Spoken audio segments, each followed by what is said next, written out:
All right, fourth graders, we are going to read the last chapter of There's a Boy in the Girl's Bathroom, if Eli lets me. Okay, so let's see. So the last thing I think I left you guys with was the part where Colleen is about to open up her gift from Bradley. And a lot of you made some predictions about what you think that might be. And actually, a lot of your predictions were similar. You guys thought that, well, he's going to give her a gift from the heart because that's what Carla told him to do. And you think that he's going to give Colleen the book that Carla actually gave Bradley. So, let's see.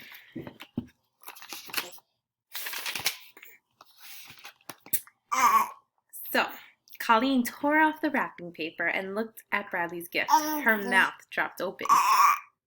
She showed it to everyone. Wow, said Lori. Let me see, said Amy. It was a replica of the human heart, meaning like a copy of the human heart.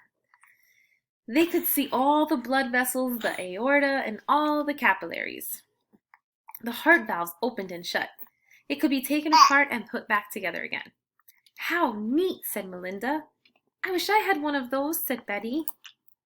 Bradley smiled proudly. He felt happier about the fact that Colleen liked his present than about coming in the first place.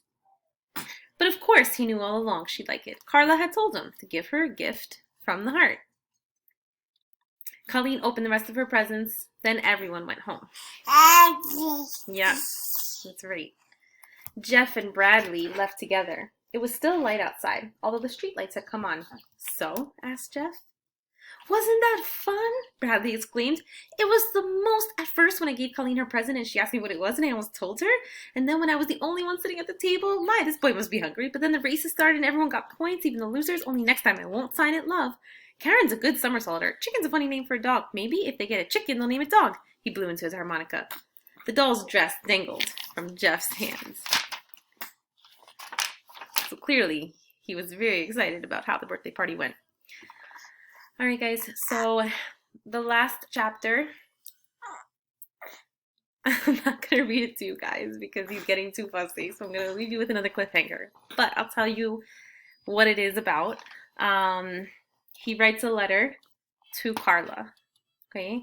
So what I want you to do is after you watch this video, I want you to comment below, what do you think he's going to write to Carla in his letter, okay? Let us know. I'll see if you're right. Everyone say bye. Okay.